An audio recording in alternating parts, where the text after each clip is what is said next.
अस्सलामुअलैकुम वरहमतुल्लाह नाज़रीन, मिले डाइजेस्ट की पेशकश खबरनामा में आपका इस्तकबाल है। मैं आपका मेज़बान मुबारक उमरी। खबरनामा में हम जानेंगे दिन भर की मुल्क की बड़ी खबरें एक वीडियो में। तो आगे बढ़ने से पहले अगर आप चैनल पर नए हैं तो सब्सक्राइब कर लें। खबरों को बर वक्त जानने के लिए बेल आइकन भी प्रेस करें और दूसरों के साथ शेयर करें। अब रुख करते हैं खबरों की तरफ। मुल्क के अव्वलीन मुजाहिदे आज़ादी हजरत टीपू सुल्तान से बीजेपी हुकूमत की दुश्मनी जग जाहिर हो चुकी है। बेंगलुरु और मैसूर को जोड़ने वाली ट्रेन का नाम टीपू एक्सप्रेस से बदलकर वडियार एक्सप्रेस करने के बाद असदुद्दीन ओवैसी ने इस हरकत पर बीजेपी हुकूमत को खूब आड़े हाथ लिया है। नाम की तब्दीली का ऐलान मैसूर से बीजेपी के रुकने पार्लिमान प्रताप सिम्हा ने किया था। ट्रेन का नाम बदलने पर कांग्रेस समेत एमआईएम के सरबराह असदुद्दीन ओवैसी ने हुकूमत को शदीद तनकीद का निशाना बनाया और कहा कि बीजेपी टीपू सुल्तान से हसद करती है, क्योंकि टीपू सुल्तान ने अंग्रेजों के खिलाफ 3 जंगें लड़ी थी। किसी और ट्रेन का नाम वडियार के नाम पर रखा जा सकता था। उन्होंने लिखा कि बीजेपी टीपू की विरासत को कभी मिटा नहीं सकेगी। जब वो जिंदा थे तो अंग्रेजों को डराते थे और आज अंग्रेजों के गुलामों को डरा रहे हैं। कर्नाटक के साबिक वजीर आला एचडी कुमारस्वामी ने कहा कि विधान सौदा से चंबल के डाकुओं को मार भगाना है। जनता दल एस के जनता मित्र प्रोग्राम के इजलास से खिताब करते हुए कुमारस्वामी ने इस ख्याल का इजहार किया और कहा कि रियासती अवाम के टैक्स का रकम लूटकर बदउनवानियां करते हुए दस्तावेजात को नजर आतिश करने वाली हुकूमत को बेदखल करना जरूरी है। उन्होंने कहा कि सियासी फायदे के लिए मुख्तलिफ जातों के दरमियान नफरत फैलाई जा रही है। गुजरात बंदरगाह के जरिए ड्रग्स स्मगल किए जा रहे हैं। कोस्टल इलाके के नौजवानों को गुमराह किया जा रहा है। उन्होंने कहा कि बेंगलुरु शहर की बदनामी के लिए कांग्रेस और बीजेपी जिम्मेदार हैं। कॉरपोरेशन में भी करोड़ों का घपला हुआ है। हुकूमत कर्नाटक ने तालीमी निजाम में बार बार तब्दीली करने की अपनी आदत को दोहराते हुए अब बुनियादी तालीम के शोबे में एक बड़ी तब्दीली लाने का ऐलान किया है।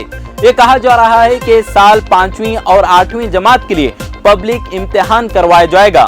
इस ज़िम्न में 12 अक्टूबर को महकमे तालीमात की तरफ से सरकारी हुक्मनामा जारी किया जा सकता है।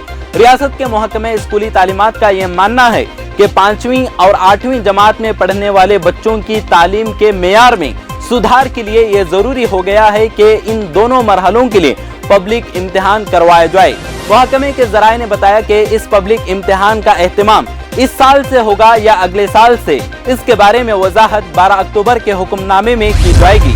All India Muslim personal law board के जनरल सेक्रेटरी मौलाना खालिद सैफुल्लाह रहमानी ने अपने प्रेस नोट में कहा है कि मरकजी और बाज रियासती हुकूमतों की तरफ से मुल्क में इजराइल की तर्ज पर बुलडोजर कल्चर को जारी करना निहायत अफसोसनाक और मुल्क के लिए रुस्वाकुन है। हिंदुस्तान की छवि एक ऐसे जमहूरी मुल्क की रही है जिसमें हर शहरी को पुरअमन एहतजाज और इजहार राय की आज़ादी दी गई है, लेकिन गुज़िश्ता कुछ अरसे से हुकूमत का रवैया आमिरियत पसंद होता जा रहा है। कई शहरों में मुसलमानों और दलितों के मकानात मामूली इल्जामात की बुनियाद पर जमीन दोस्त कर दिए गए और कहा कि अगर वाकई हुकूमत चाहती है कि तमाम तामीरें इजाजत की हुदूद में हों तो लोगों को एक मौका दे कि वो जुर्माना अदा करके इजाजत हासिल करें और नई तामीरों के सिलसिले में सख्ती से अपने उसूल को नाफिज करे। इलेक्शन कमीशन ने अंधेरी ईस्ट असेंबली सीट के ज़िमनी इंतखाबात में शिवसेना के इंतखाबी निशान तीर कमान के इस्तेमाल पर शिवसेना सदर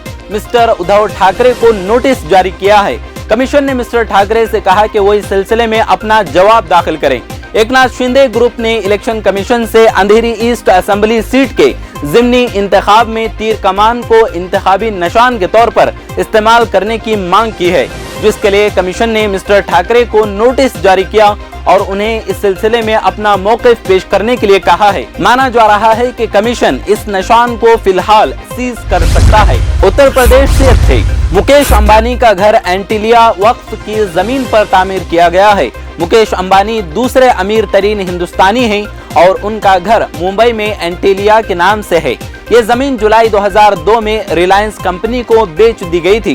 पहले ये जमीन ख्वाजा मुस्लिम चैरिटेबल ट्रस्ट की थी, जहां यतीम खाना चल रहा था।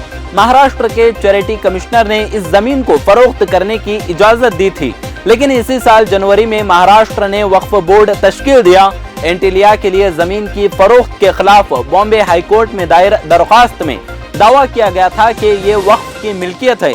اس لیے چیریٹی کمشنر کو اس کی فروخت کی اجازت دینے کا اختیار نہیں ہے۔ بامبے ہائی کورٹ نے ان اعتراضات کو ایک طرف رکھ دیا اور تکنیکی بنیادوں پر فروخت کو برقرار رکھا۔ قواعد و ضوابط کی خلاف ورزی کرتے ہوئے سروے کی رپورٹ موصول ہونے سے پہلے حکومت نے بورڈ تشکیل دیا تھا۔ اس میں کہا گیا کہ بورڈ میں بنیادی طور پر 4 ممبران تھے اور اس وقت تک بورڈ مکمل طور پر تشکیل نہیں پایا تھا۔ پچھلے کچھ دنوں سے RSS لیڈروں کی زبان بدلی سے نظر آ رہی ہے، لیکن تبدیلی سنگھ کے ایجنڈے کا حصہ کبھی نہیں رہی۔ یہ بات کسی سے ڈھکی چھپی نہیں ہے کہ سنگھ نے غیر سیاسی ہونے کی سیاست کرتے ہوئے اپنے سوئم سیوکوں کو اقتدار کی چوٹی تک پہنچایا ہے اور وہ کیسے جمہوری اور آئینی اقدار کے ساتھ کھلواڑ کر رہے ہیں۔ آج کی تاریخ میں یہ حقیقت کسی سے ڈھکی چھپی نہیں ہے۔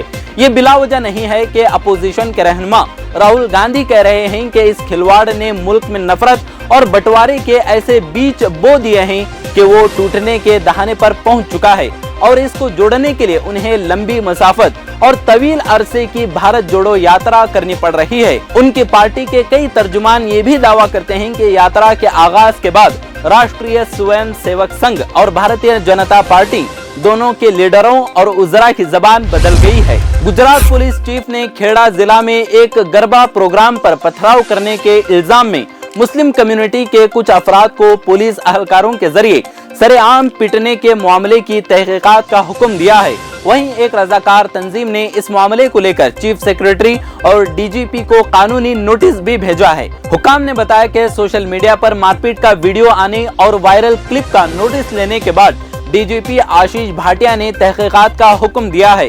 ریاست کے محکمہ داخلہ کے ذرائع نے بتایا کہ کپڑونچ کے deputy superintendent of police BN Solanki کو واقعے کی تحقیقات کرنے اور رپورٹ پیش کرنے کو کہا گیا ہے۔ اتر پردیش کے بہرائچ میں کل صبح میلاد النبی کے جلوس میں شامل 6 عقیدت مند کرنٹ لگنے سے جان سے چلے گئے ہیں، جبکہ ایک شخص شدید طور پر زخمی ہو گیا ہے۔ زخمیوں کو علاج کے لیے ضلع اسپتال میں داخل کرایا گیا ہے۔ یہ واقعہ بہرائچ ضلع کے نانپارا علاقے کے ایک گاؤں میں پیش آیا ہے۔ رپورٹ کے مطابق جلوس کی گاڑی میں لگی لوہے کی سلاخ ہائی ٹینشن بجلی کے تار سے ٹکرا گئی، جس سے اس میں کرنٹ دوڑنے لگا۔ اس کے بعد 7 لوگ کرنٹ کی زد میں آ گئے۔ ان میں سے 4 افراد کی موقع پر ہی موت ہو گئی، جبکہ ایک نے علاج کے لیے اسپتال لے جاتے ہوئے راستے میں دم توڑ دیا اور دوسرے کی اسپتال لے جانے کے بعد موت واقع ہو گئی۔ دہلی اور آس پاس کے علاقوں میں فی الحال پٹاخوں پر پابندی جاری رہے گی۔ سپریم کورٹ نے پٹاخوں پر لگی پابندی کو ہٹانے سے انکار کر دیا ہے۔ حالانکہ سپریم کورٹ نے کہا کہ دیوالی کی چھٹیوں سے پہلے معاملے کی سماعت کریں گے۔ سپریم کورٹ نے کہا کہ ہم نے آلودگی کو لے کر دہلی NCR کے لیے خاص حکم جاری کیے تھے۔ ہمارا حکم بہت واضح ہے اور اس عرضی کو دیگر عرضیوں کے ساتھ ٹیگ کرنے کا حکم دیا ہے۔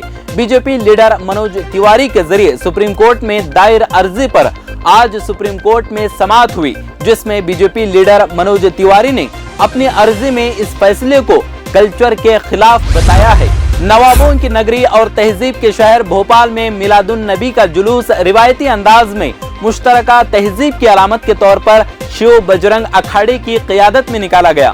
میلاد کے موقع پر پیغام محبت کے تحت نکالے گئے جلوس میں بلا لحاظ قوم و ملت سبھی مذاہب کے لوگوں نے شرکت کی اور ولادت باسعادت کے دن کو عالمی یوم امن کے طور پر منانے کا اعلان کیا۔ بھوپال میں میلاد کے موقع پر یوں تو شہر کے مختلف حصوں سے جلوس نکالا گیا، مگر سب سے بڑا جلوس بھوپال کے مولانا عمران خان چوک سے نکالا گیا، جو شہر کے مختلف راستوں سے ہوتا ہوا پیر گیٹ پر اجتماعی دعا کے ساتھ اختتام پذیر ہوا۔ آخر میں ناظرین، اس پیشکش کے بارے میں آپ کی کیا رائے ہے؟ کمنٹس میں ہمیں ضرور آگاہ کریں۔ اگر آپ کو یہ پیشکش پسند آتی ہے تو دوسروں کے ساتھ شیئر کر کے ہمارا حوصلہ بڑھائیں۔ ملتے ہیں اگلی ویڈیو میں، تب تک خوش رہیں، آباد رہیں۔ اگر آپ نے چینل کو سبسکرائب نہیں کیا ہے تو ضرور سبسکرائب کریں، بیل آئیکن بھی پریس کریں تاکہ خبریں آپ تک بر وقت پہنچ سکیں۔ مزید اپڈیٹس کے لیے آپ واٹس ایپ گروپ بھی جوائن کر سکتے ہیں، لنک ڈسکرپشن میں موجود ہے۔